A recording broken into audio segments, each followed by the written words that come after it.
बिस्मिल्लाहिर्रहमानिर्रहीम, अस्सलाम वालेकुम नाज़रीन, आप देख रहे हैं प्रोग्राम सिटी एट 10 और मैं हूं आपकी मेज़बान अना यूसुफ। इस दुआ और इस उम्मीद के साथ कि अल्लाह ताला हम सबके लिए आसानियां पैदा करे और हमें आसानियां बांटने की तौफीक अता फरमाए। आज के शो का आगाज़ कर लेते हैं और आगाज़ में कुछ बात होगी मौसम की, क्योंकि शहर में सुबह से हम देख रहे हैं कि धुंध का राज है। तो धुंध मुख्तलिफ इलाकों में है, एहतियात से ड्राइव कीजिए। जहां कहीं पे भी आप जा रहे हैं, ड्राइविंग जो है वो बहुत ज़्यादा एहतियात से कीजिए। साथ ही साथ मोटरवे को धुंध की वजह से भी बंद किया गया है, तो इस हवाले से भी आपको अपडेट करेंगे। मौसम की सूरत हाल क्या रहेगी ये भी बताएंगे। शहर की सूरत हाल में आज सबसे बड़ी खबर यह है कि पेट्रोल महंगा कर दिया गया है। 3 रुपए पेट्रोल महंगा हुआ है, जिस पर शहरियों की जानिब से तशवीश का इजहार किया जा रहा है। इसके बाद घी और कुकिंग ऑयल की कीमतों में इजाफा किया गया है। अंडों की कीमतों में रोजाना की बुनियाद पर इजाफा हो रहा है। हर चीज अशय खुरोनोश की कीमतों में इजाफा हर गुजरते दिन के साथ आपको एक खबर तो ऐसी मिलती है कि फलां चीज की कीमत में इजाफा हो गया।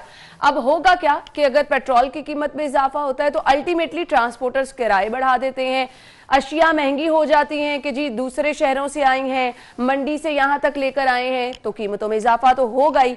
अब अल्टीमेटली ना सिर्फ पेट्रोल बल्कि जुड़ी से चीजें जब महंगी होंगी तो लोगों की कुव्वत खरीद हम देखते हैं कि ऑलरेडी जो है वो बिल्कुल खत्म हो चुकी है, मजीद खत्म होगी।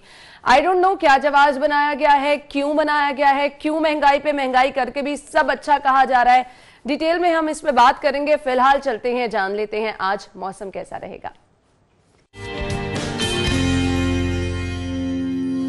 हमारे साथ हैं जुनेद रियाज। जुनेद, बताइए, धुंध थी सुबह से शहर में, इस वक्त क्या सूरत हाल है, क्या प्रेडिक्शन की जा रही है, बारिश के इम्कानात हैं और क्या ये धुंध का सिलसिला आज पूरा दिन जारी रहेगा?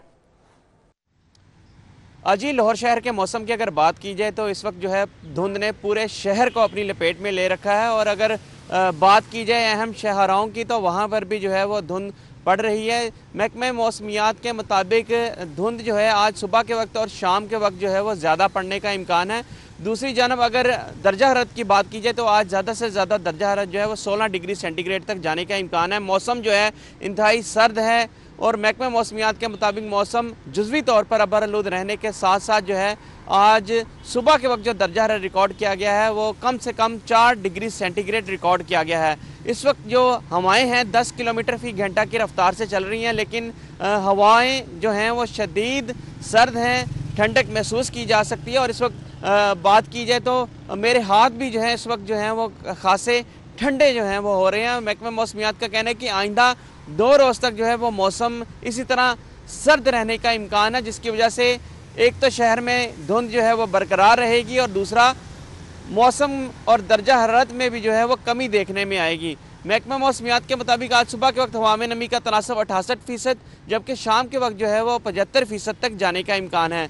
महकमा मौसमियात का कहना है कि धुंध जो है वो आइंदा 2 रोज तक जो है वो बरकरार रहेगी। जी, धुंध तो आइंदा 2 रोज तक बरकरार रहेगी, यानी एहतियात की बहुत ज्यादा जरूरत है। सर्दी की शिद्दत में भी इजाफा हो रहा है। ना सिर्फ ड्राइव एहतियात से कीजिए बल्कि मौसम के लिहाज से गर्म कपड़ों का इस्तेमाल भी अब जो है वो वक्त की ज़रूरत बनता जा रहा है। अपना ख्याल भी रखिए, सेहत का भी ख्याल रखिए।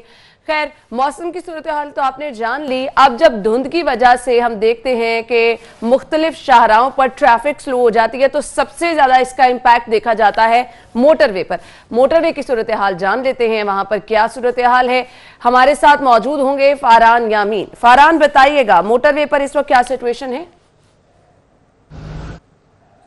बिल्कुल, इस वक्त मैं बाबू साहब के मकाम पर मौजूद हूँ, जहाँ पर मोटरवे को जुज़वी तौर पर खोल दिया गया है। रात का शदीद धुंध के बायस से तो लाहौर शेखुपुरा और लाहौर मुल्तान मोटरवे वो बंद कर दिया गया था। तमाम जुज़वी तौर पर अब बताया जा रहा है कि लाहौर शेखुपुरा जो मोटरवे है वो खोल दी गई है, तमाम लाहौर जो मुल्तान मोटरवे ताहाल तक बंद है। जबकि जो अब तक अपडेट है उसके मुताबिक कौमी शराब परचून, मराका, मांगा मंडी, फूल नगर समेत दीगर जो मकामात हैं वहाँ पर धुंध मौजूद है। और इस सूरत में जो पुलिस है, मोटरवे पुलिस है, ट्रैफिक पुलिस, इनका कहना है कि एहतियात करनी चाहिए, गैर ज़रूरी सफ़र नहीं करना चाहिए, फोग लाइट ख़ास तौर पर लगानी चाहिए और स्पीड कम से कम रखनी चाहिए, क्योंकि इस मौसम के अंदर जब हद निगाह कम हो जाता है तो हादसात का भी बाइस होते हैं। जी ठीक है जी, हद निगाह कम हो तो हादसात का बाइस भी हम देखते हैं हो जाते हैं। बहुत शुक्रिया, हमारे साथ फारान मौजूद थे और फारान हमें बता रहे थे कि मोटरवे पर क्या सूरत हाल है। आते हैं आज की टॉप स्टोरीज की तरफ। तो डेली सिटी 42 की लीड स्टोरी आज की क्या है, सबसे पहले आपको वो मैं बताऊंगी। महंगाई का सुनामी, पेट्रोल डीजल 3 रुपए महंगा। कुकिंग ऑयल 7 और घी 5 रुपए बढ़ गया।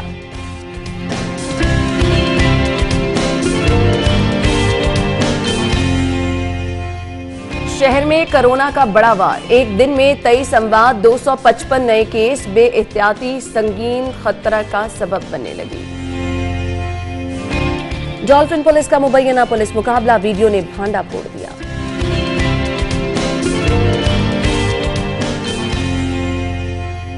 और रिक्शों में एलपीजी पर पाबंदी की तैयारियां।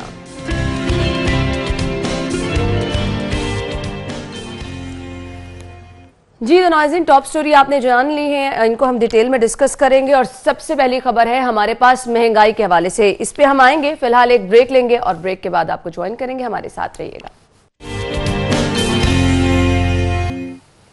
Welcome back. पहली खबर हमारे पास है महंगाई का सुनामी, पेट्रोल डीजल 3 रुपए महंगा, कुकिंग ऑयल 7 और घी 5 रुपए बढ़ गया है। दुर्रे नयाब हमारे साथ स्टूडियो में मौजूद हैं, डिटेल में उनसे ही हम स्टोरीज डिस्कस करेंगे। अस्सलाम वालेकुम दुर्रे नयाब, क्या हाल चले आपके? शुक्र अल्लाह का।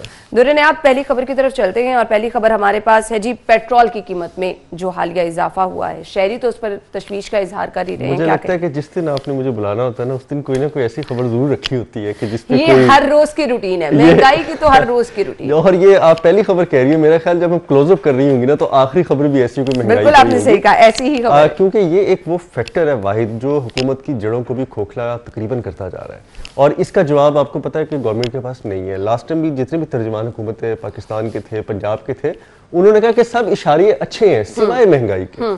और अगर महंगाई ठीक नहीं है, अब अगर महंगाई को वो एडमिट कर रहे हैं, इसका मतलब ये तो नहीं है कि हर रोज ही चीजें महंगी करते जाएं। ये है कि उनका फेलियर है। और एक चीज जिसपे वो कवर भी नहीं कर सकते, कोई ऐसी कवर स्टोरी भी नहीं उस पर पेश कर सकते कि जी महंगाई को क्या हो रहा है। क्योंकि लोग समझते हैं ना, आप 1 रुपए भी किसी चीज पे बढ़ती है, चाहे वो चीनी है, चाहे वो पत्ती है, चाहे वो आपकी दालें हैं, चाहे आपके शाय खुरनोश कोई भी चीज है, उसका इफेक्ट बराह रास्त टॉप टू बॉटम होता है। बिल्कुल ये नहीं होता कि कोई खरीदारी कर रहा हो, कोई अशराफिया जाए तो उसको आटा 10 रुपए सस्ता मिल जाए, या कोई किसी बड़े सीनियर ब्यूरोक्रेट या किसी बड़े सियासतदान का कोई मुलाजिम जाए तो उनको दालें सस्ती मिल जाए। ये नहीं होता।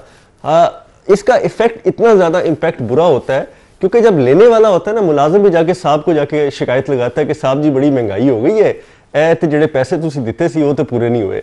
ये वो इम्पैक्ट है जो आम बंदे की जुबान है, जिसको आप और हम कंट्रोल नहीं कर सकते। बिल्कुल सही कहा। हमारे कहने पे अगर महंगाई कम होती हुई तो हम तो रोज इस पे प्रोग्राम करने को तैयार है, हम रोज इस पे अपने रिपोर्टिंग करने को तैयार है। हमारे कहने से अगर ये कुछ इस पे कंट्रोल कर पाते हैं तो हम तो रोज करने को तैयार है।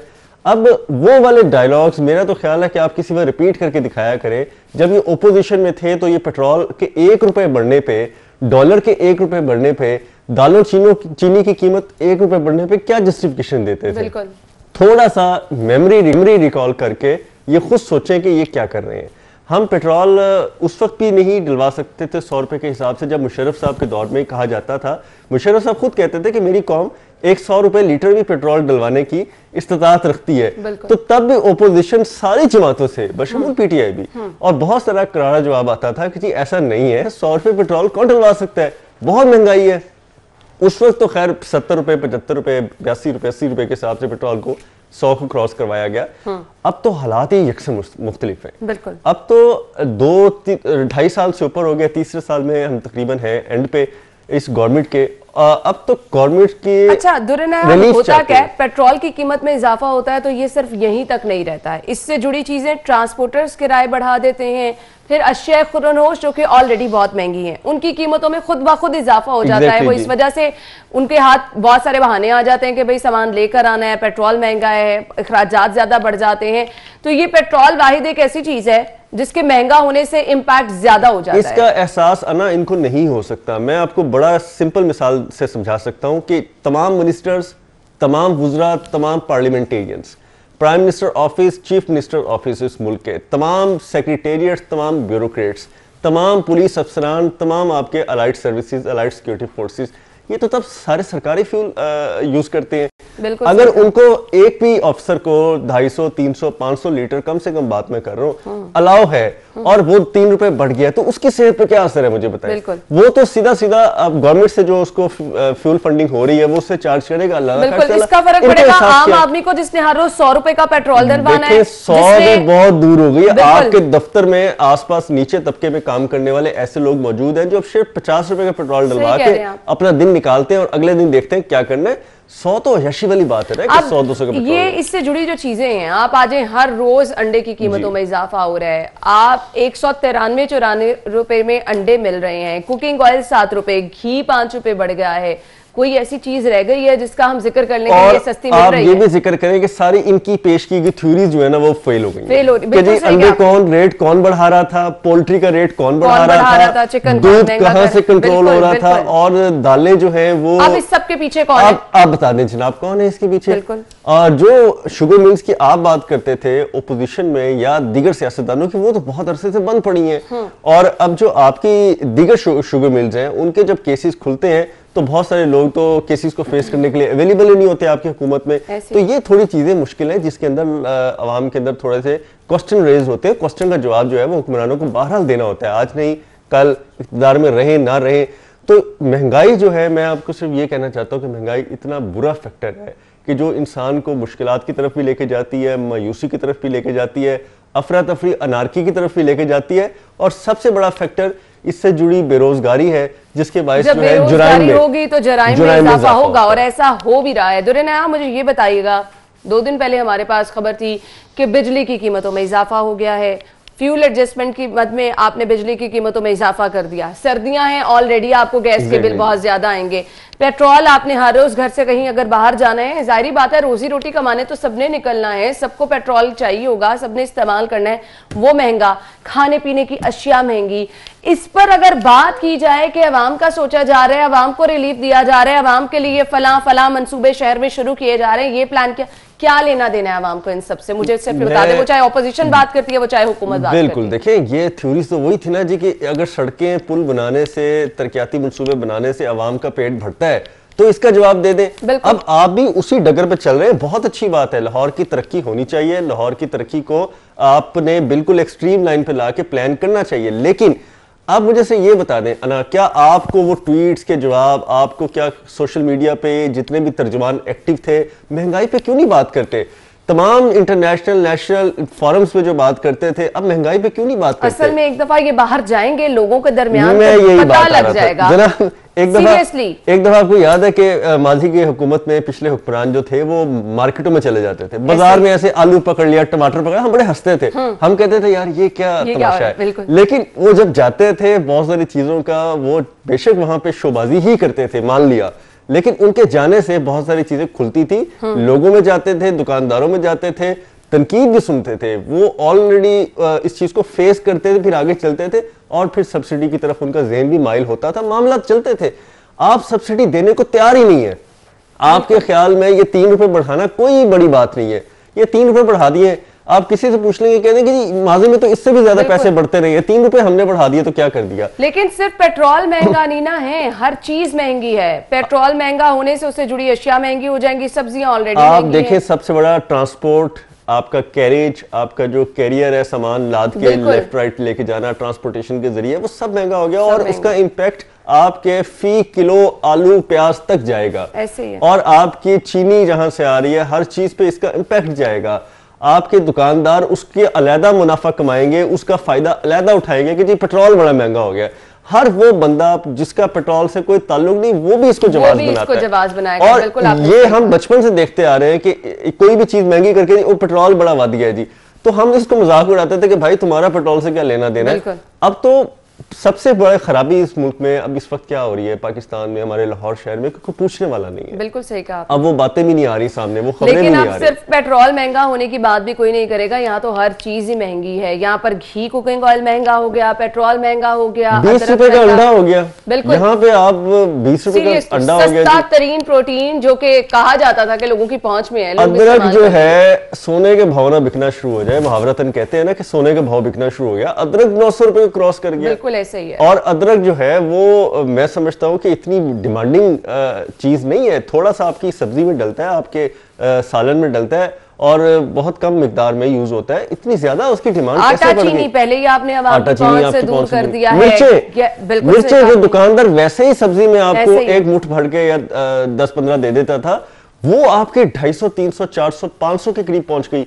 अब वो चीजें जो माजी में कभी भी उनके पैसे चार्ज नहीं किए जाते थे, एक नॉर्मल असूल था कि आपने अगर आलू लिए हैं, प्याज लिए हैं, तो उसमें थोड़ा सा धनिया, थोड़ी सी मिर्चें डाल दी जाती थी, वो आपकी पहुंच से दूर हो गई हैं। पहुंच से दूर क्या, आपके लिए अब नापैद ना हो जाए। मैं तो ये सोचता हूं कभी कभार कि पता नहीं क्या हो गया, और कोई इस पॉलिसी पे गौर नहीं कर रहा कि आखिर क्या हो रहा है, ये इतना ज्यादा चेंज क्यों आ रहा है। लोगों की डिमांड भी नहीं है, चीजें भी मार्केट में मौजूद हैं, रेट इतना ज्यादा पहुंच गया है, सरकार के रेट को फॉलो करने को कोई तैयार नहीं है।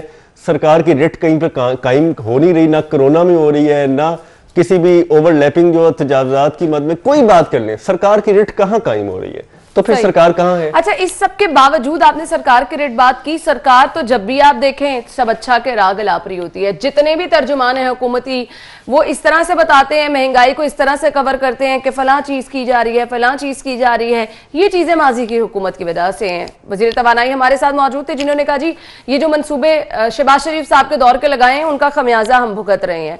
अभी तक ये जो फ्यूल एडजस्टमेंट की मद में हम पैसे बढ़ा रहे हैं, सिर्फ उसी वजह से बढ़े हैं। हम तो आगे सस्ते मंसूबे लगा रहे हैं, लेकिन उनके समरात कब अवाम तक पहुंचेंगे? देखिए, ये बातें आप पहले भी कर सकते थे। आप जब सियासी जलसे करते थे इलेक्शन में आने से पहले, आप कह देते कि हमें 10 साल चाहिए पुरानी हुकूमतों के सारे मामला निबेड़ते हुए, पुराने हुकूमतों के जितने भी अखराजात हैं उनको कंट्रोल करते हुए, पुरानी हुकूमतों के मामला को संभालते हुए आप अवाम में 10 साल का नारा लगा देते। आप 100 दिन का ख्वाब ना दिखाते। 100 दिन में तो मैं अपने मामला ठीक नहीं कर सकता। अगर जाती तौर पर कोई मैंने डॉक्यूमेंटेशन करनी है, कोई लाइसेंस रिन्यू कराना है, कुछ भी करना है, तो मुझे भी कई दिन चाहिए। आपने 100 दिन का नारा लगा के एक ऐसा प्रेसिडेंट पैदा करने की कोशिश की जिसके जंगल में आप पूरी फंसे हुए हैं अब तक। ये 100 दिन तो खत्म हो गए हैं, लेकिन इसके बाद इतना ये टाइम प्रोलॉन्ग हो गया है कि खत्म होने पे नहीं आ रहा। समझ से चीजें बाहर हो गई हैं कि अवाम पर ये महंगाई का बोझ जो है ये कब खत्म होगा। फिलहाल तो खत्म होता नजर नहीं आ रहा। जी तो नाज़रीन, ये थी हमारे पास अहम खबरें आपके साथ शेयर की हैं। अगली खबर जो कि हमने ब्रेक से वापस आकर डिटेल में डिस्कस करनी है, वो है शहर में कोरोना के बाद। और जो गुज़श्ता 24 घंटे के फिगर्स हमारे सामने हैं, इसमें मैं आपको बताती चलूं कि एक ही दिन में 23 अमवात शहर में हुई हैं, जो कि इंतहाई तशवीशनाक सूरत हाल है। 23 अमवात कल के दिन में रिकॉर्ड की गई हैं। 255 नए केस आए हैं। सिर्फ और सिर्फ बेएहतियाती की वजह से केसेस बढ़ते चले जा रहे हैं, अमवात में इजाफा होता चला जा रहा है। हम इसको डिटेल में डिस्कस करते हैं, ब्रेक लेंगे और ब्रेक के बाद आपको ज्वाइन करेंगे। हमारे साथ रहिएगा। ब्रेक के बाद आपको खुशामदीद कहेंगे। शहर में कोरोना का बड़ा वार, एक दिन में 23 अमवात, 255 नए केस। बेएहतियाती संगीन खतरा बनने लगी है, और जिस बेएहतियाती की हम बात कर रहे हैं वो बेएहतियाती हमें बाजारों में इस तरह से भी नजर आ रही है कि ये न्यूज़पेपर में दुर-ए-नयाब आप पिक्चर देख सकते हैं। हाजी कैंप की पिक्चर शेयर हुई है। अब इस बेएहतियाती का जिम्मेदार कौन है? आपने स्कूल्स बंद कर दिए, आपने रेस्टोरेंट भी बंद कर दिया, लोग अंदर नहीं बैठ सकेंगे, आपने तमाम अपनी तरफ से सेफ्टी मेजर ले लिए। अब ये जो बेएहतियाती बाजारों में हो रही है, इसका रिस्पॉन्सिबल कौन है? आपने अभी डिस्ट्रिक्ट गवर्नमेंट की एजुकेशन अथॉरिटी की तमाम प्रमोशनल खबरें चलाई और मैंने देखा कि एक कार्रवाई आ गई है, लेकिन ये कार्रवाई सिर्फ एक इमारतों तक महदूद है। असर कंट्रोल तो पब्लिक टाइम के लिए महदूद है ना। आप बैरून ममालिक में जहां कोरोना ने बहुत तेजी से वार किया, उनकी सड़कें, उनके बाजार, उनके एयरपोर्ट्स, उनके रेलवे स्टेशन देखें, हू का आलम होता है। वहां पे एक बंदा नजर नहीं आ रहा था। एक तस्वीर आती है किसी अखबार में, किसी इंटरनेशनल जरीदे में, पूरी तहद नजर खाली पड़ी है, सड़कें सुनसान हुआ है। और हमारे कोरोना के हालात में देखें, हमने स्कूल हम कह रहे हैं एक दिन में 23 अमवात हुई हैं, शादियां बंद कर दी, हमने मार्कियां बंद कर दी, हमने तमाम बाजार और डिपार्टमेंटल स्टोर जहां कोरोना एसओपीज़ की खिलाफ वर्जी बंद कर दी है। लेकिन उसके बाद क्या इम्पैक्ट हुआ है यकीन करें, ये तो ऐसी परेशान कुन तस्वीर है कि इसको तो बार बार आप टीवी पे चलाएं कि कितना रश है, सर से सर टकरा रहा है और बंदे से बंदा जो है ना वो जुड़ा हुआ है। और इन हालात में 6 फीट डिस्टेंस क्या 1 और उस पे आप ये कहें कि आपने एसओपीज फॉलो करने हैं, उस पे आप ये कहें कि डिस्ट्रिक्ट गवर्नमेंट मुतहरिक नजर आ रही है, डिस्ट्रिक्ट गवर्नमेंट कार्रवाइयां कर रही है, कहां मुतहरिक नजर आ रही है? सिर्फ उस हद तक जो प्लेसेबल इनकी जो रीच है, जहां पे ये बिल्डिंगों को चेक कर सकते हैं, दुकानों को चेक कर सकते हैं। और मुझे तो लगता है दुर्रन आप ऑनेस्टली स्पीकिंग खाना पूरी के लिए कार्रवाइयां की जाती हैं कि हम पेट भर दे, बता दे 3-4 कार्रवाइयां हमने पूरे दिन में कर ली हैं। ये इतना प्रेशर होता है कि चीफ मिनिस्टर साहब पूछते हैं नीचे चीफ सेक्रेटरी से, चीफ सेक्रेटरी पूछता है नीचे तमाम सेक्रेटरी से, सेक्रेटरीज पूछते हैं तमाम कमिश्नर से, कमिश्नर पूछते हैं डिप्टी कमिश्नर से, डिप्टी कमिश्नर पूछता है असिस्टेंट कमिश्नर से, असिस्टेंट कमिश्नर पूछता है अपने रेगुलेशन स्टाफ से, और इसी चक्कर में वापस तस्वीरें चलती हैं जी, सीलिंग की वीडियोस चलती हैं, वही क्लिप्स जो है ना ऊपर चीफ मिनिस्टर की जो टीम है, मॉनिटरिंग टीम, उस तक पहुंचा दिए जाते हैं और उसी पे शो किया जाता है तो हम बड़ी कार्रवाई कर रहे हैं। और इनके जो मॉनिटरिंग ग्रुप्स बने होते हैं व्हाट्सएप के, गवर्नमेंट के, और इनके अपने जो मॉनिटरिंग सारी जिस तरीके से हो रही होती है उसमें यही काविशें दिखाते हैं। लेकिन आप फिर भी ढूंढ लाते हैं तस्वीरें, आप कहते हैं जी कि आपने काविश एक तरफ दिखाई है, अब दूसरी काविश भी देख ले कि उसका इम्पैक्ट क्या हो रहा है, और आप लोग कहीं नजर नहीं आ रहे। यहाँ इंतजामिया के एक बंदा, मेरा ख्याल वो खुद भी शॉपिंग कर रहा होगा अगर कोई होगा तो, उससे यहाँ पे ये कंट्रोलेबल हालात ही नहीं है। आप इस हालात में किसी को घर भेज सकते हैं? आप इस पोजीशन में है क्या जो अच्छे ममालिक हैं, तरक्की पजीर ममालिक हैं, उनके साथ लोगों को इतना एजुकेट कर दें कि वो निकले ही ना। अब पूरी दुनिया में क्रिसमस है, कहाँ अमेरिका, बरतानिया में, कनाडा में कहाँ रश पड़ा हुआ है, आप मुझे बताएं। उनके बाजार देखें, आप इंटरनेशनल मीडिया फॉलो करें, वो लोग इतने एजुकेटेड हो गए हैं कि अपनी खुशियों को भी उन्होंने महदूद कर लिया है। ये नहीं है कि जी क्रिसमस आ रही है या ईद आ रही है या ईद के त्यौहार आ रहे हैं, हमारे मामला दूसरे चल रहे हैं तो हम बाजारों में रश कर दें। उन्होंने इस चीज को एजुकेशन के जरिए अडॉप्ट किया है। हमें जब तक हम उस तरफ नहीं जाते, जो कि मुमकिन वाला काम नजर आ रहा है, हम इस पे काबू नहीं पा सकते। 225 लोग एक दिन में हैं, आपकी 23 अमवात सिर्फ लाहौर की बात कर रहे हैं। अच्छा, और इस पिक्चर में मैं दूर दूर तक ढूंढने की कोशिश यकीन माने करी, मुझे कोई मास्क पहने हुए भी नजर नहीं आ रहा। मैं आपने बिल्कुल सही कहा, आपको तो ये वो क्विज नहीं होती थी कि ढूंढो तो बूझो तो जाने, आप उसमें कहिए इसमें मास्क तलाश करके कोई नजर नहीं आ रहा। तो फिर अगर आप कहें कि आप एसओपीज की जो है वो पाबंदी को यकीनी बनवा रहे हैं, आप कार्रवाइयां कर रहे हैं, कहाँ कार्रवाइयां की जा रही हैं, फिर ये केसेस इस तरह से बढ़ेंगे? ना चले एक चीज इसी के नीचे हमारी तस्वीर में एक मुआविन खुसूसी वज़ीर आला पंजाब फिरदौस आशिक अवान और सूबाई वज़ीर एजुकेशन राजा यासिर हुमायूं डीजीपीआर में प्रेस कॉन्फ्रेंस कर रहे हैं, उसकी तस्वीर लगी है। मुझे तो उसमें भी मास्क नजर नहीं आ रहा। लोग बैठे उन्होंने भी नहीं मास्क पहना, अगले में चलो नहीं पहना, बोलने में शायद मुश्किल दिक्कत होती हो, शायद इस वजह से उन्होंने ना पहना हो, उतार दिया हो, लेकिन आप पिछले देखे उन्होंने भी कोई मास्क नहीं पहना। दूसरी जानिब आप बिलावल भुट्टो कर रहे हैं प्रेस कॉन्फ्रेंस, वहां सारों मास्क पहने हुए हैं, बिल्कुल कोई चेहरा ऐसा नहीं है जिन्होंने मास्क नहीं पहना। लेकिन पिछले 3 दिनों में सारे पर्चे इन्होंने फेस किए कोरोना एसओपीज के खिलाफ। देखे ना, वो तस्वीरें बोलती हैं, तस्वीरें बोलती हैं, बिल्कुल सही कहा, तस्वीरें बोलती हैं। तो मैंने कहा हम कुछ नहीं बोल रहे, ये तस्वीरें बोलती हैं। नाज़रीन ब्रेक लेते हैं, ब्रेक के बाद आपको ज्वाइन करते हैं, हमारे साथ रहिएगा।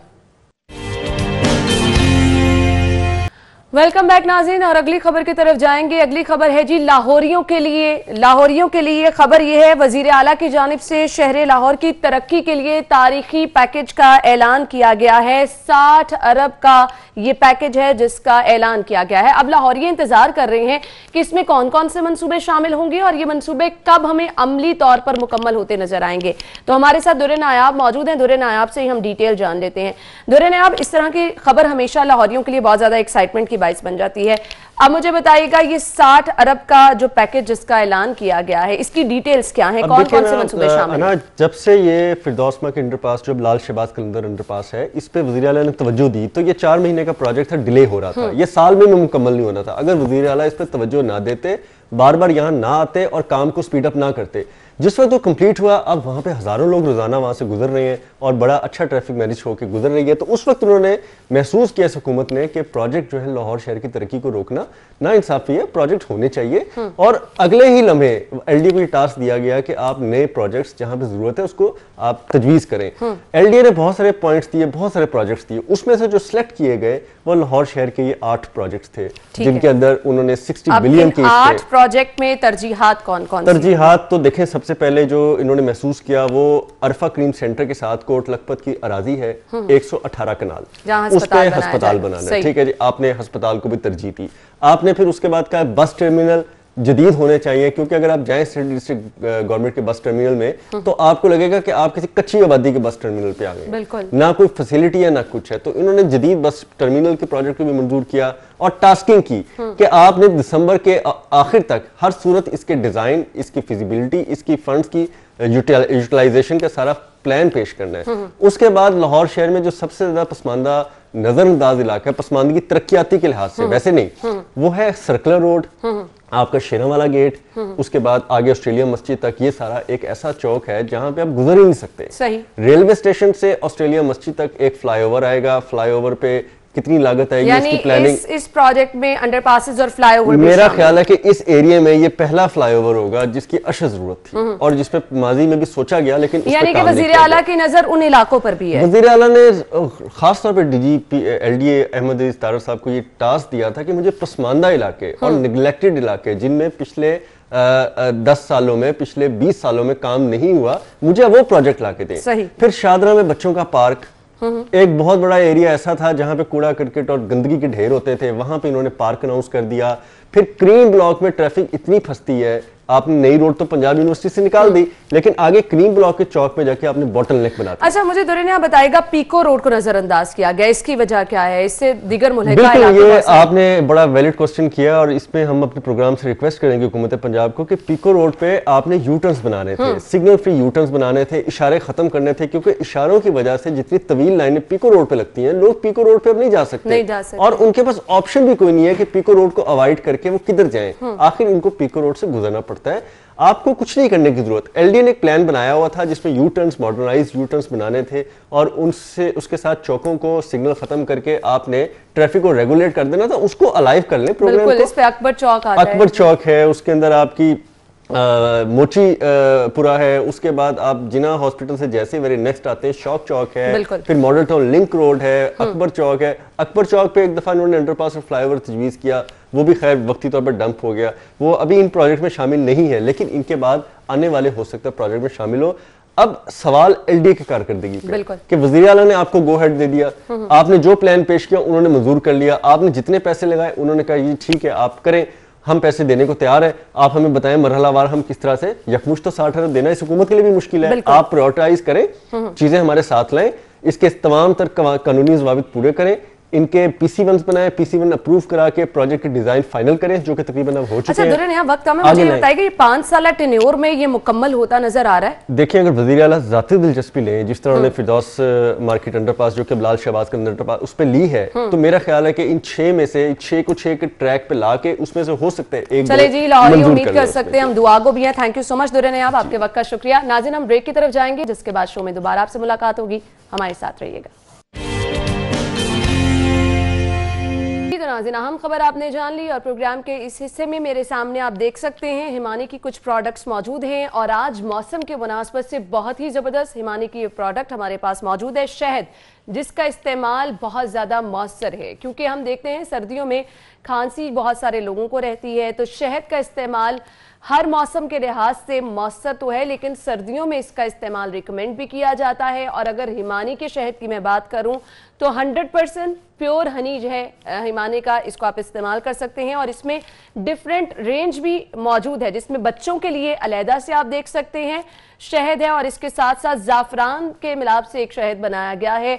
100% कुदरती अशिया का इस्तेमाल करते हुए ये शहद बनाया गया है, जिसमें प्रिजर्वेटिव भी इस्तेमाल नहीं किए गए हैं, तो बहुत ज्यादा जो है इसके फवाइद भी हैं मौसम की मुनासबत से भी। और फिर अगर आपको चाहिए 100% कुदरती अशिया, कुदरती मसनूआत, तो हिमानी की अशिया आप इस्तेमाल कर सकते हैं। प्रोडक्ट्स हिमानी के अगर आप यूज करेंगे तो 100% कुदरती अशिया जो हैं वो आप इस्तेमाल कर सकेंगे। जी, तो शहद की अफादियत के बारे में कौन नहीं जानता, सभी लोग जानते हैं। तो हिमानी की प्रोडक्ट हो और शहद हो, उसकी अफादियत ना हो, ऐसा तो पॉसिबल ही नहीं है। हम आगे बढ़ते हैं, शामिल कर लेते हैं सेगमेंट, जानते हैं आज के भाव क्या हैं।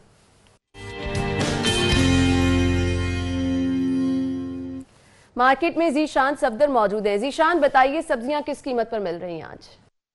जी बिल्कुल, आज भी लाहौर शहर में सब्जियों की कीमत में वाज़ेह कमी ना हो सकी।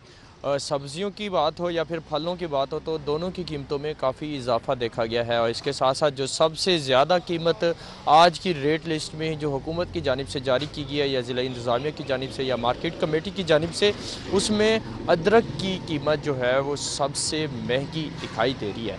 मुख्तलिफ़ सब्ज़ियों और फलों के हवाले से आपको बताऊँ तो सेब का जो सरकारी रेट है वो 128 रुपये फ़ी किलो, जबकि मार्केट में 140 रुपये फ़ी किलो के हिसाब तक फ़रोख्त किया जा रहा है। इसके साथ साथ अमरूद जो है वो 86 रुपये फ़ी किलो, मार्केट में 100 रुपये फ़ी किलो तक फ़रोख्त किया जा रहा है। इसके साथ साथ केला 78 रुपये फ़ी दर्जन, नारियल जो है वो 155 रुपये फ़ी अदद, और इसके साथ अंगूर की बात की जाए तो अंगूर 180 रुपये फ़ी किलो के हिसाब से मार्केट में फ़रोख्त किया जा रहा है, जो सरकारी रेट है। इसके साथ साथ फ्रूटर जो है वो 79 रुपये फ़ी दर्जन, किन्नू 76 रुपये फ़ी दर्जन, मौसमी 90 रुपये फ़ी दर्जन।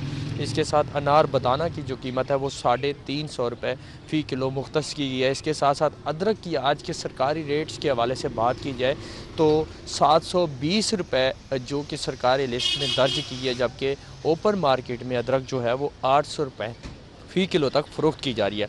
इसके साथ साथ आलू जो है वो 47 रुपये फ़ी किलो जो कि लिस्ट में दर्ज है, जबकि मार्केट में 60 रुपये तक फ़ी किलो के हिसाब से फ़रोख्त किया जा रहा है। इसके साथ साथ प्याज का सरकारी रेट 41 रुपये दर्ज किया गया, जबकि मार्केट में 50 रुपये फ़ी किलो तक फ़रोख्त किया जा रहा है। इसके साथ साथ टमाटर की बात की जाए तो टमाटर 100 रुपये फ़ी किलो इसका रेट लिस्ट में दर्ज किया गया है, लेकिन मार्केट में 120 रुपये फ़ी किलो तक फ़रोख्त किया जा रहा है। इसके साथ साथ लहसुन की बात की जाए तो 275 रुपये फ़ी किलो के हिसाब से, लेकिन ओपन मार्केट में 300 रुपये तक फ़रोख्त किया जा रहा है। इसके साथ साथ गाजर चाइना जो है वो 83 रुपये, फूल गोभी 21 रुपये, बंद गोभी 34 रुपये, भिंडी 182, मटर जो है वो 67 रुपये, और मोगरे जो है वो 67 रुपये के हिसाब से फ़ी किलो के हिसाब से फ़रोख्त किया जा रहा है। तो आज के रोज़ सब्ज़ियों की कीमत में काफ़ी जो है वो कमी नहीं दिखाई दे रही, बल्कि मामूली सी किसी सब्ज़ी में ज़्यादती देखी जा रही है उसकी कीमत में। तो ठीक है जी, थैंक यू। हमारे साथ जीशान सफदर मौजूद थे, और जीशान आपकी वजह से बहुत सारे लोगों को घर बैठे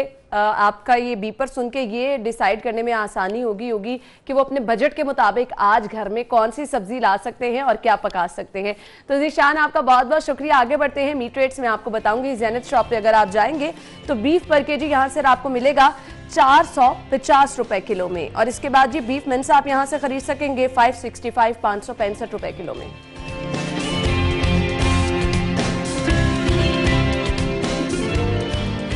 मटन पर केजी आप खरीद सकेंगे 1150 रुपए में। मटन मिन्स आपको यहाँ से मिलेगा 1390 रुपए में।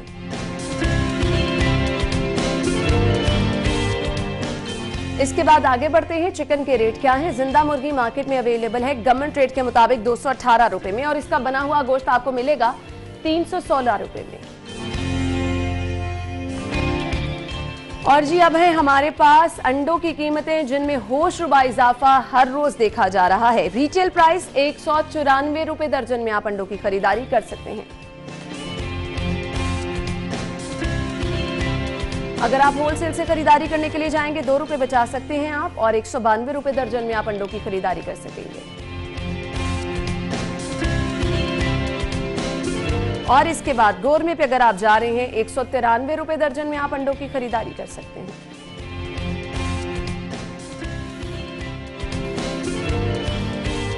और जिस रफ्तार से अंडों की कीमतों में इजाफा हो रहा है, ये मेरे ख्याल से 200 तक जाके भी ब्रेक नहीं लगने वाली है। खैर, ये तो था कीमतों में इजाफा, और आगे बढ़ते हैं। बचत आप किस तरह से कर सकते हैं वो आपको बता देते हैं बचत बाजार में। सेल्स कहां लगी हैं, तो सबसे पहला ब्रांड हमारे पास है जी गुल अहमद। अगर आप यहां पर जा रहे हैं अप टू 70% ऑफ से आप फायदा उठा सकते हैं। सना सफीनास पे अगर आप जाएंगे तो यहां पर अप टू 50% ऑफ है। ऑनलाइन शॉपिंग के ऑप्शन भी मौजूद है। मोटिव्स पर अप टू 50% ऑफ।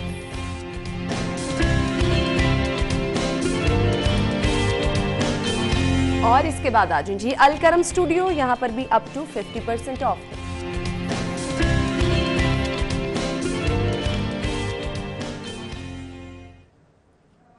और अब जान लेते हैं माल का हाल।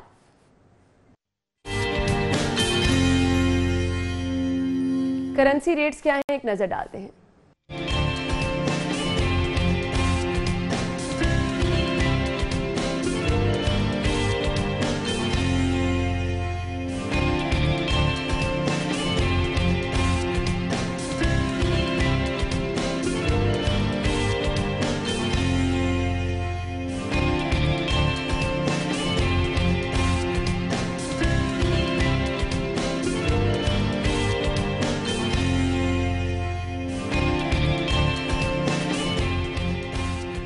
ब्रेक लेंगे, ब्रेक के बाद आपको ज्वाइन करेंगे, हमारे साथ हमारे मेहमान मौजूद होंगे, हमारे साथ ही रहिएगा।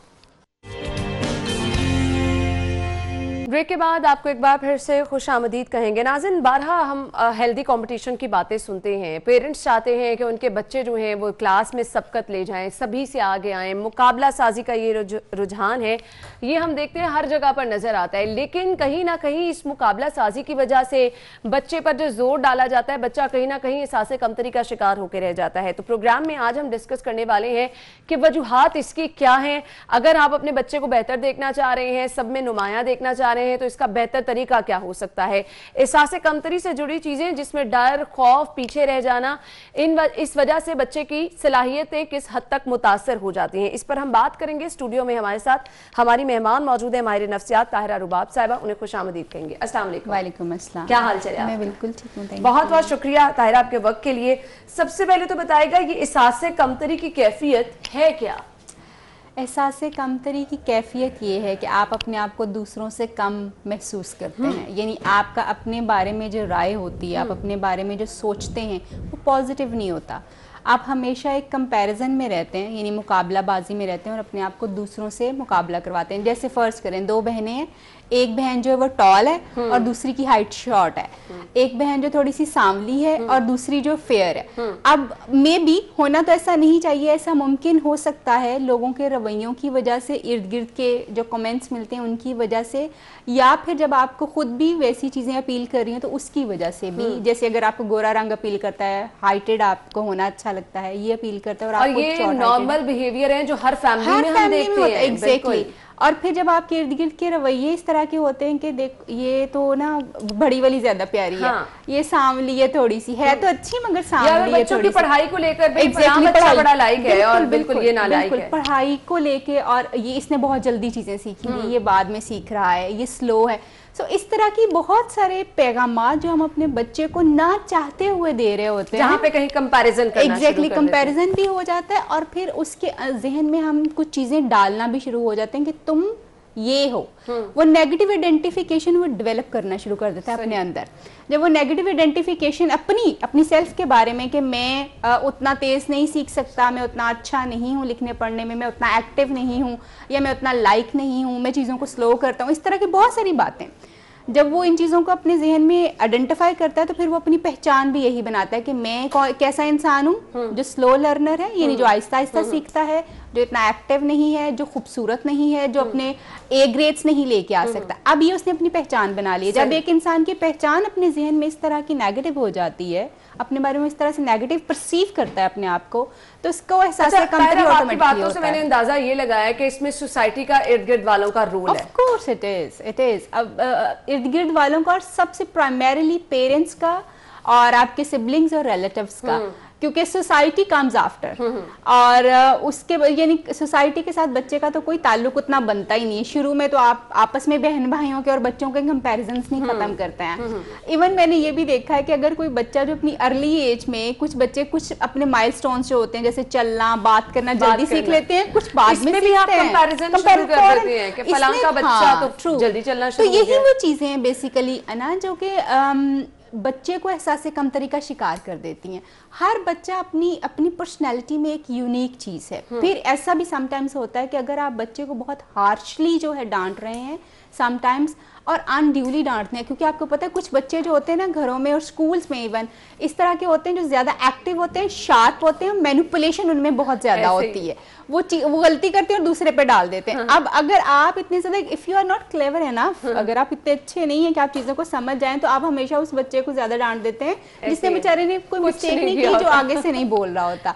तो वो हर दफा जब आप उस बच्चे की ही गलती निकालते हैं तो वो बच्चा ऑटोमेटिकली के अपनी एक तो डिसीजन पावर में बहुत ज्यादा वीक होना शुरू हो जाता है, और फिर उसको कहीं ना कहीं अपनी कमियां जो है वो नजर आना शुरू हो जाती है। और समटाइम्स हम जैसे कहते हैं, देखो तुम्हारा भाई तो ऐसे करता है, तुम ऐसे क्यों नहीं करते, तुम्हारा फलाना खाला का चाचा का बेटा और बेटी तो ऐसे करते हैं, तुम ऐसे क्यों नहीं करते, तुम्हारे जितना ही है, तुम्हारे जितना, तुम्हारी उम्र का ही तो है। यानी ये कंपैरिजंस एक्चुअली जो है ना वो हमें थ्रेटेंड फील करवाते हैं, हमारी सेल्फ को एक खतरा होता है इनसे, और फिर वो खतरा जो है वो अल्टीमेटली एहसास कमतरी जैसी चीजों में कहीं ना कहीं बच्चे के अंदर रह जाती है। सेल्फ इमेज आपका बहुत पुअर हो जाता है। आप अपने आप को कभी भी पॉजिटिव नहीं कर पाते। जो लोग हम देखते हैं कि लेटर ऑन अब उनकी लाइफ जो बाद में होती है उसके ऊपर भी हम देखते हैं कि जब हम उनको एक्सप्लोर करते हैं तो उनकी अर्ली लाइफ में हमें ये सारी चीज़ें नज़र आ रही होती हैं कि बचपन में किस तरह से उनको ट्रीट किया गया था, किस तरह कौन कौन से लफ्ज़ वो सुनते रहे। और हम एक सवाल ही पूछते हैं। ताहिरा, मुझे ये बताइएगा, ये चीज़ें फिर वाकई क्या पर्सनालिटी का हिस्सा बन के रह जाती हैं? बच्चों से बड़े हो जाने तक आपके साथ ये चीजें जुड़ी रहती हैं? बिल्कुल ऐसा होता है।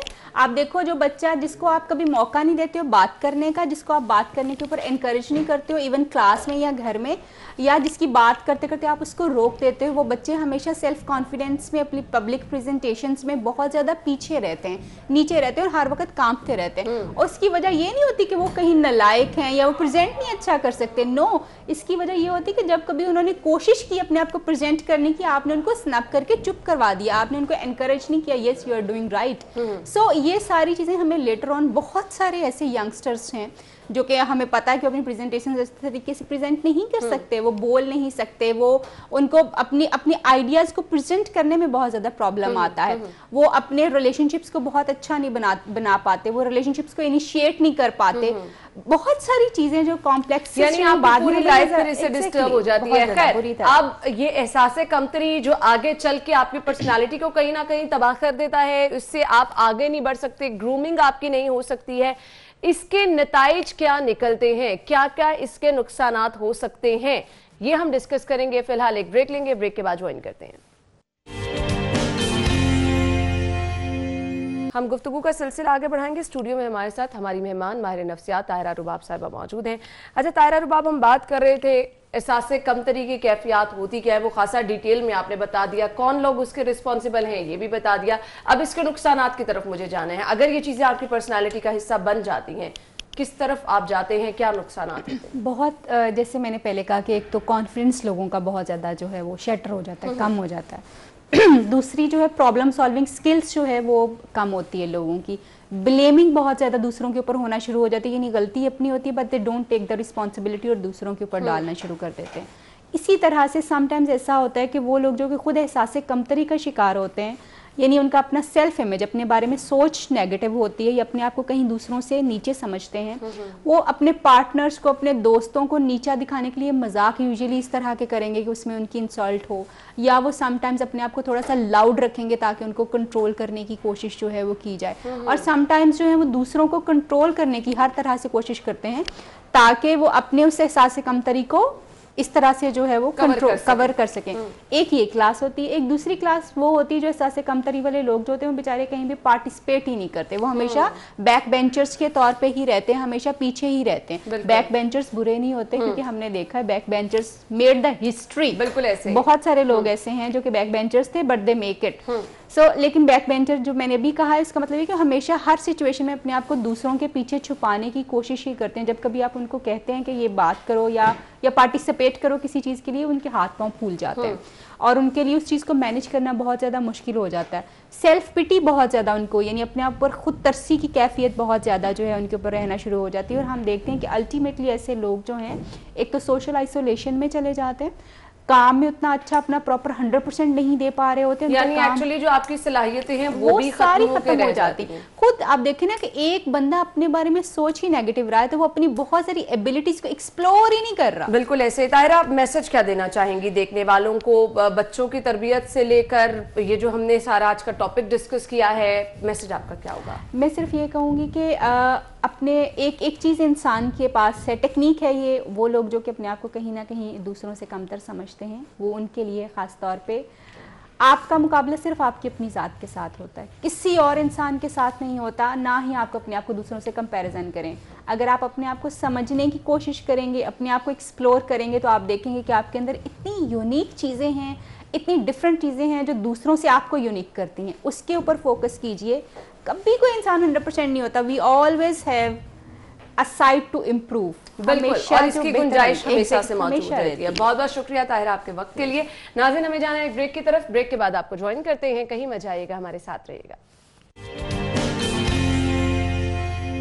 ब्रेक के बाद खुश आमदीद कहेंगे और प्रोग्राम में हमारी मेहमान जिन्होंने अभी हमें ज्वाइन किया है उन्हें कौन नहीं जानता। नेस्कैफे से माशाल्लाह माशाल्लाह उन्होंने शोहरत की बुलंदियों तक वो पहुंची हैं और मेहनत का सफर इसी तरह से जारी है। बहुत ही खूबसूरत गाती हैं और उतनी खूबसूरत खुद भी हैं। हमारे साथ हमारी मेहमान स्टूडियो में मौजूद हैं सैयदा हादिया हाशमी, उन्हें खुश आमदीद कहेंगे। अस्सलाम वालेकुम। वालेकुम अस्सलाम। क्या हाल चाल है आपका? मैं ठीक हूँ, आप कैसी हैं? बिल्कुल ठीक ठाक। और देखें कितनी प्यारी सी स्माइल सुबह सुबह अगर आपको नजर आ जाए तो आपका दिन वैसे ही अच्छा हो जाता है। Thank Hadiya you. क्या मसरूफियात चल रही है? स्कूल तो आजकल बंद है। मेरे पेपर्स हो रहे हैं अभी तो। पेपर्स हो रहे हैं, ऑनलाइन पेपर्स हो रहे या। होंगे। ऑनलाइन पेपर्स हो रहे हैं, इसके साथ साथ माशाल्लाह से आप गाती इतना अच्छा है, तो किस Thank तरह you. से टाइम मैनेज कर रही हैं आजकल?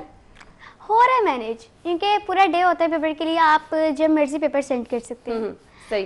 तो मेरी तैयारी भी हो जाती है इस तरह और मैं पेपर भी कर लेती हूँ। पेपर भी कर लेती हूँ। मुझे ये बताएं, माशाल्लाह से नेस्कैफे बेसमेंट में जो आपका गाना देखा वो तो बहुत ही खूबसूरत आवाज, उसके बाद लगता है कि अब आगे सीखना ज्यादा है, ज्यादा आगे जाना है, मेहनत ज्यादा करनी है, क्योंकि जब आपको इतने सारे लोग सुनना शुरू हो जाते हैं रिस्पॉन्सिबिलिटी बढ़ जाती है। समझ रहे, अभी तो मैं कुछ भी नहीं हूँ, मैंने अभी बहुत ज्यादा आगे बढ़ना है, मैंने बहुत ज्यादा मेहनत करनी है अभी। सही, ताकि बहुत मैं ज्यादा और बड़ी मेहनत सिंगर करनी बन है। सकूं। अच्छा, कौन सी क्लास में हो? ग्रेड 7। ग्रेड 7 की स्टूडेंट है हादिया। हादिया ये बताएं कि पढ़ाई तो डिस्टर्ब नहीं होती? नहीं, सही। फैमिली की सपोर्ट कितनी है? बहुत ज़्यादा। ख़ास तौर पर मेरे जो फादर है वो मुझे बहुत ज़्यादा सपोर्ट करते हैं और आज मेरी सिस्टर्स भी आई हुई हैं, वो वीडियो बना रही है मेरी। स्टूडियो में जी सिस्टर भी मौजूद है और बहुत आपको एक खुशगवार सा एहसास होता है जब आपकी फैमिली इतना सपोर्ट कर रही होती है, हर जगह आपके साथ रहती है। आगे के फ्यूचर प्लान क्या है? कोई नया गाना कब सुनने वाले हैं लोग आपका? इंशाल्लाह आप नेक्स्ट ईयर ज़रूर सुनेंगे। नेक्स्ट ईयर जरूर सुनेंगे। तो अभी क्योंकि हादिया हमारे साथ मौजूद है तो हम हादिया से कुछ सुने ना, ऐसा तो पॉसिबल ही नहीं है। हादिया क्या सुनाने वाले हैं? अब मैं आपको मैडम आबदा परवीन का कलाम सुनाने वाली हूँ, जरूर। लाल शाहबाज शाह की। जरूर जरूर जरूर। लाल शहबाज शाह की चादर, सिंध के शहनशाह की चादर, आई हाजिद रवा की चादर है। लाल शहबाज शाह की चादर, सिंध के शहनशाह की चादर, रंग इस पे हुसैनी चढ़ा है, हो रंग इस पे हुसैनी चढ़ा है। ये मकाम कलंदर सुनो दोस्तों, लाल शहबाज शाह की चादर, सिंध के शहनशाह की चादर, आई हाजिद रवा की चादर है। ये है अर्शे बरी का सितारा, ये है मौला अली का प्यारा। ओ ये है अर्शे बरी का सितारा, ये है मौला अली का प्यारा। इसका गूंजे जमाने में नारा, जो है इल्म हुनर का किनारा। इसका रोजाना जफ का नजारा, इसका रोजाना जफ का नजारा। यहाँ गोसों को तब का उतारा, यहाँ गोसों को तब का उतारा। ये मकाम कलंदर सुनो दोस्तों, लाल शहबाज शाह की चादर, सिंध के शहनशाह की चादर, आई हाजिद रवा की चादर है। बहुत जबरदस्त, बहुत जबरदस्त। तो हादिया आप हमारे साथ मौजूद हैं तो मैं चाहूंगी कि आप हमें आपका अपना वो गाना जिससे आपकी पहचान बनी, बोल हूँ, वो भी गुनगुना के सुनाएं। बिल्कुल, क्यों नहीं।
सा रे नी सा धा नी रे सा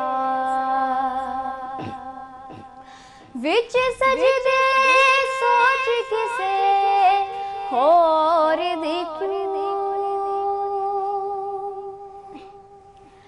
दिल में तेरे दर्द है रोग है क्यों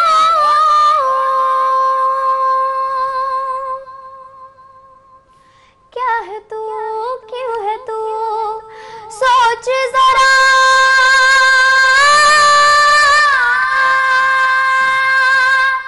लड़ जा अपनी ये जंग तू कर दे सबको ही दंग तू बना ले छोटी सी दुनिया हो जा मस्त मलंग तू बोल हो बोल हो बोल तू अल्लाहू